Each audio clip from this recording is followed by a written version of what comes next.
비트코인이 7만 달러 부근에서 급격하게 6만 4,500달러 부근까지 하락하였습니다. 이대로 반등하면서 단순히 반감기 직전 마지막 흔들기였을지 혹은 조정의 가속화로 6만 달러를 하방 이탈할지 지켜봐야 될 부분입니다. 저는 개인적으로 반등이 나온다 할지라도 6만 8,500에서 6만 9,500달러의 가격대를 반등의 한계선으로 보고 있으며 7만 달러 이상의 상승세는 당분간 보기 힘들 것으로 보고 있습니다. 또한 신고점에 대해서 리테스트할 가능성보다는 오늘 아침에 만들어진 저점 6만 4,500달러에 대한 리테스트의 가능성이 더욱 높아진 시점이라고 판단합니다. 그럼 오늘 브리핑 시작하도록 하겠습니다. 먼저 살펴볼 것은 ETF 유입과 유출입니다. 사실상 최근 ETF 유입과 유출은 큰 움직임이 없습니다. 최근 비트코인 가격 움직임의 주도권이 ETF에서 바이낸스 측의 고래 움직임으로 바뀌었기 때문입니다. 미결제약적 흐름만 보시더라도 바이낸스의 유동성이 크게 증가하며 시장에 직접 개입하고 있음을 보여줍니다.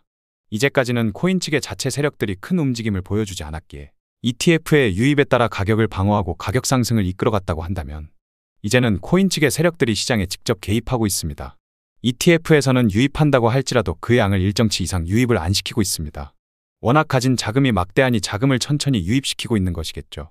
물론 코인 측의 세력보다 ETF 기관 측의 자금이 더 막대할 것이고 둘이 승부를 본다면 ETF 기관 측의 승리겠으나 굳이 ETF 기관 측 입장에서는 가격을 내린다는데 더 값싸게 팔아준다는데 마다할 이유가 없다고 봅니다. 따라서 ETF 기관 측에서는 당장 풀매수로 매수하는 게 아니라 천천히 일정치 이하로만 자금을 유입시켜서 매집하고 있는 것이겠죠. 따라서 저는 아직 매수 동참에 대해서 회의적이며 조금 더 차분히 기다려볼 생각입니다. 다음은 비트코인 반감기에 대해서 살펴보겠습니다. 비트코인은 사실상 크게 하락한 것도 아닌데 유독 알트코인들만 많이 내리고 있습니다.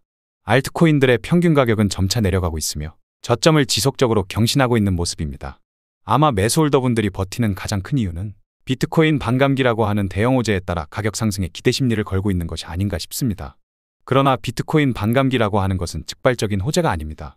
오히려 반감기 일주일 전에 크게 조정 오는 경우가 많으며 반감기 이후 바로 떡상한다기보다 오히려 숨통을 누르며 기나긴 횡보장세가 연출됩니다. 그러한 기나긴 횡보장세는 투자자들의 투자 심리를 뒤흔들리며 많은 사람들을 포기하게 만듭니다. 저는 시장에서 돈을 벌기 위해서 싸게 사서 비싸게 판다를 기본 원칙으로 삼고 있습니다. 물론 비싸게 사서 더 비싸게 팔 수도 있겠지만 그것은 투자 심리가 많이 흔들리더군요. 따라서 저는 많은 시장 참여자들이 이제 도저히 못 버티겠다라며 포기 단계에 이를 때 서서히 매수에 나설 생각입니다. 어차피 반감기가 진행된다고 할지라도 기나긴 횡보장세가 연출될 가능성이 높고 오히려 가격을 더욱 누르게 될지도 모릅니다. 당장 급할 거 없이 반감기 이후 기나긴 횡보장세가 연출될 때 서서히 움직여보셔도 좋겠다는 입장입니다. 비트코인 반감기에 대해서 더욱 자세히 살펴보겠습니다. 비트코인의 반감기 선반영 관점입니다. 비트코인은 역사적으로 반감기 이후 가격을 서서히 펌핑시키기 시작하였습니다. 2020년도 마찬가지죠. 2020년 반감기 흐름은 반감기 이후 약 400일 가까이 상승세가 지속되었습니다. 즉, 2020년 비트코인의 반감기라는 대형 호재는 가격이 후반영되었다는 사실을 알 수 있습니다. 2024년의 반감기는 다소 특이점이 존재합니다. 비트코인의 반감기가 대형 호재임을 모두가 안다는 듯 가격이 선반영되어 반감기 전부터 약 504일 동안 상승세가 지속 중입니다. 이는 누가 봐도 반감기에 대한 가격 반영이 선반영되었다는 것을 알 수 있습니다.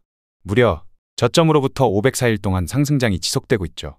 따라서 이러한 가격 반영이 선반영 측면이라면 비트코인의 가격은 한 차례 더욱 조정이 강하게 나올 수 있다고 판단됩니다. 보통 아무리 대상승장도 주봉에 52MA를 찍고 가는 경우가 많습니다.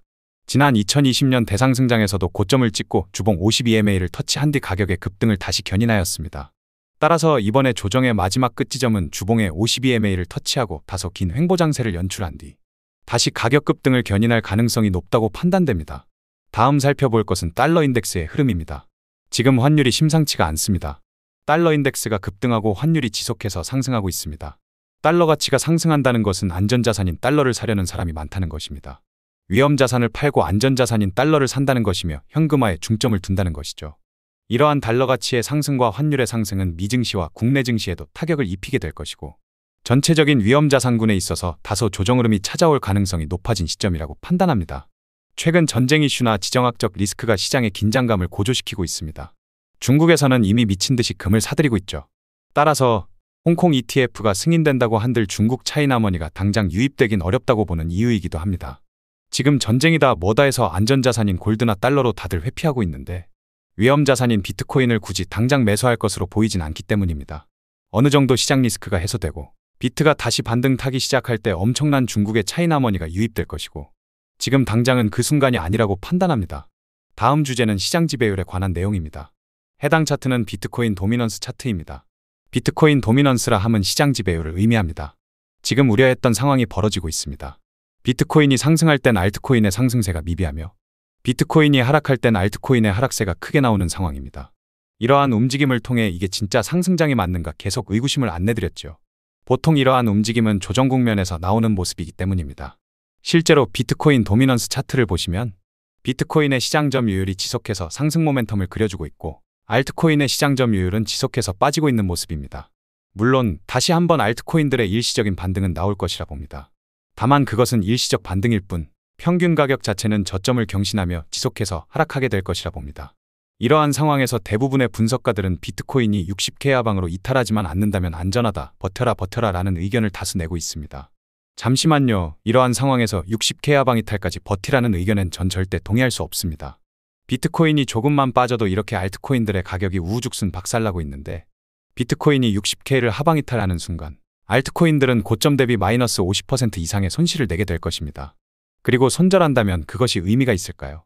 알트코인에 투자하고 계시다면 다소 기다림의 시간이 필요한 구간이라고 생각합니다. 매도 버튼을 누르기까지 오랜 기다림과 인내의 시간이 필요하듯 마찬가지로 매수 버튼을 누르기까지 오랜 기다림과 인내의 시간이 필요한 법이라고 생각합니다. 따라서 저는 당장의 시장 참여보다는 다소 기다려보는 것이 좋을 것으로 판단됩니다. 물론 판단은 여러분 몫입니다. 마지막으로 살펴볼 것은 비트코인 차트입니다. 비트코인이 64,500달러까지 하락한 뒤 다소 반등이 나와주고 있는 모습입니다. 그러나 시장의 추세는 하락 모멘텀으로 기울었기에 당장의 매수 관점보다는 매도 관점의 가능성이 더 높을 것으로 판단됩니다. 67,500달러의 깨진 시점 특성 변화가 이루어졌고 주요한 저항 레벨은 67,500에서 69,000달러가 될 것이며 해당 저항 레벨에서 재차 조정을 받으며 저점에 대한 리테스트가 이루어질 것으로 판단합니다. 그러면서 서서히 계단식 하락 조정 가능성을 염두하셔야겠으며 6만 달러 하방 이탈할 가능성 또한 상당히 높아진 시점이라고 보여집니다. 저는 여전히 매수동 참하기보다 기다림이 필요한 시기라고 보여지네요. 오늘 준비한 영상은 여기까지입니다. 오늘도 시청해주셔서 감사합니다.